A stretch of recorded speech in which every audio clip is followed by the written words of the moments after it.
welcome your host, Alan Titchmarsh.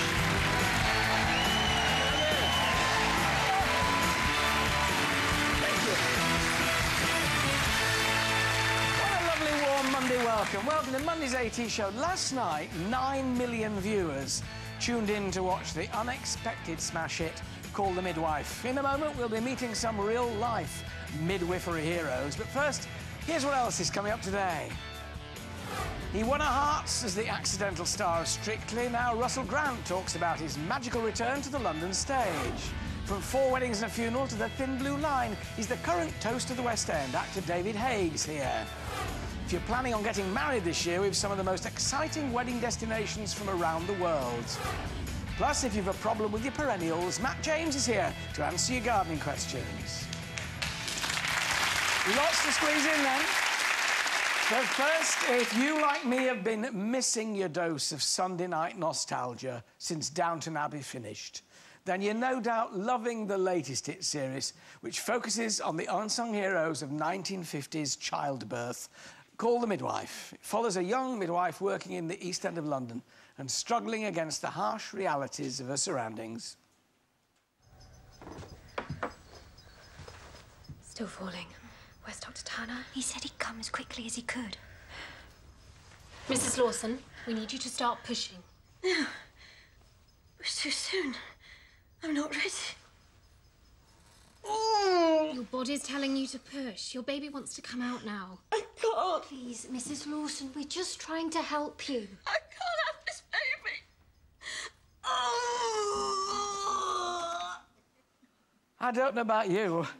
I feel as though I've given birth 5 times over the last 4 years. So how has midwifery changed across the decades? Well, here to tell us, one lady who started work in the year the series is set, 1957, Mary Cronk, and another who began working in London's East End in 2010, Kerry Marnie, along with the Chief Executive of the National Childbirth Trust, Belinda Phipps. Welcome.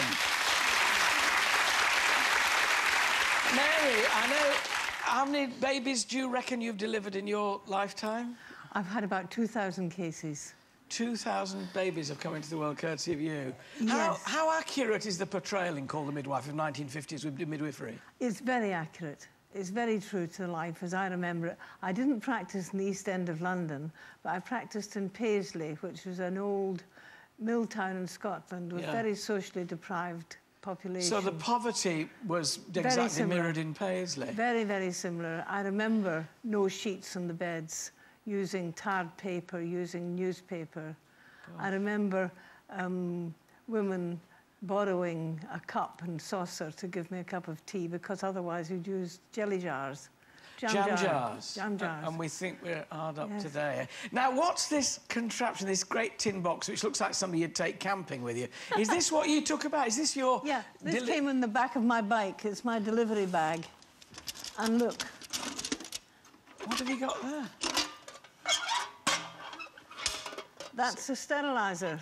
I used that to boil up my instruments. Yeah. And it would take obstetric forceps.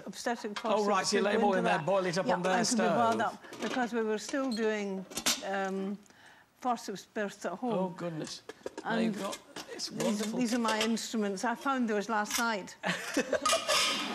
Still working? And they could be boiled up. As well?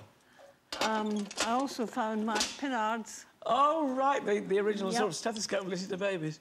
And I found my weighing machine. Sitting next to you is Kerry, who's a midwife. Now, Kerry, you're looking at all this, I mean, with horror or relief? With nostalgia a little bit. Some of the things we still use, like the pinard and the scales, but we are seeing a move towards like more modern technology that we're using more often. But it's really nice to see it, but we wouldn't be boiling our instruments in a tin to sterilise them anymore. A lot of our things are disposable now, so...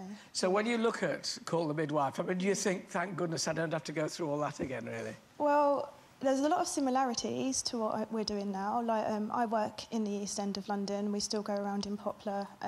We go around on our bikes and do some home births and things. But we've also got a really good alternative to home births in our birth centre on the Isle of Dogs called the Barkentine. And women can come. It's like home from home environment, and yeah, it's Belinda, really nice. from the Childbirth Trust, Natural Childbirth Trust, it is a completely different scenario now. Not least the number of babies that are born at home now, compared with then. How do the percentages vary? How many home births were there back in the 50s? It's completely swapped around. So when this film was made, in the 50s, virtually everybody gave birth at home. It was unusual to go to hospital, so 90% or so home births, and now it's the other way around, which is 90%, more than 90%, 95% in hospital, and home births are running at about 3%. It's interesting, isn't it, that people regard giving birth at home as being more risky now, but when you look at the conditions, particularly in Call the Midwife and in the East End and in poor areas, it was enormously risky then, giving birth. I mean, how many were lost, Mary? Our outcomes were actually very good. Yeah. I mean, I looked after women who were socially deprived, who were malnourished, who were heavy smokers, and our outcomes were really very good. Do you think we had better antibodies in those days? Because we were less, you know, disinfected everywhere. We had better resilience, perhaps. I think there's a lot of misinformation. That's the problem. If you look in the 1950s, just shortly after that, in the early 60s, a report came out called the Peel Report that called for women to go and give birth in hospitals, and it was supposed to be on safety grounds. But since then, we now realise that that report was really not based on anything very much at all, and it was probably more a political reason for getting women to go into hospital. So do you think there will be far more home births coming? Well, now? absolutely, because as we speak, literally in the last few weeks, a report called Birthplace has been published, and what that says is as far as the baby's concerned, it doesn't make any difference whether the baby's born at home, in one of the birth centres or in a main consultant unit, the baby's equally safe. So I think it'll reverse. We'll go back to more home births like we used to have. We're definitely making a move back that way. And you don't fear that at all as a midwife then, Kerry? You're happy with that? No, yeah, I'm really happy with it. We really promote it in our team, and we really want women to have choice about where they give birth. The one thing that occurs, you know, I was there the birth of both my children. They were both in hospital. But watching this, it's an incredibly emotional experience. Watching any baby being born. I mean, can you sort of hold it together? Because I think it's quite tricky, isn't it? You do learn to hold it together, but like I said, we do a lot of water births, and I remember watching my first water birth, and it's very, very emotional. But it's really nice just for the parents, and yeah, just to have that support there. In the 1950s, we didn't have enough hospital beds for women who needed and wanted them. We didn't have enough hospital beds, and now we don't have enough midwives to attend women who want and need to have their babies at home. Do you think this series might get more women to be, well, not just women, men as well? Is it strictly for women, though? I mean, do we get male midwives? Yeah, we have 2 male midwives at our birth centre in our team, yeah.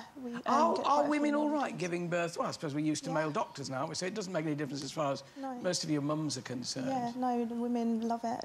Yeah, lots of people want to be midwives. There's something like 40 people applying for a midwifery place compared to the number of places there are. And if they can't be midwives, they'll often come and train with the NCT to be antenatal teachers.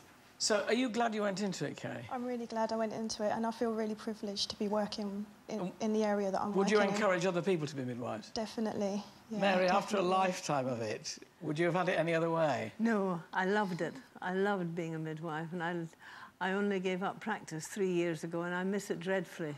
Goodness me, 3 years ago and 2,000 babies on. Yes. Here's the woman who can show you the way, Kerry. She's been there. And my last case was a twin birth at home, and the second baby was a breech. And that was lovely. And I'm still in touch with that woman, yes. That's just 3.5 years ago. There's 2,000 babies and 4,000 mums and dads out there are grateful to you. Thank you all very much indeed. We'll listen most of the stuff from you, but also from the Royal College of Midwives collection. Thanks to them for the props. My thanks to Mary, Kerry and Belinda. Thank you very much indeed. Lovely story. Still to come this Monday afternoon. Strictly Favourites Russell Grant waltzes his way into the studio. The star of 4 Weddings and a Funeral, actor David Haig's here.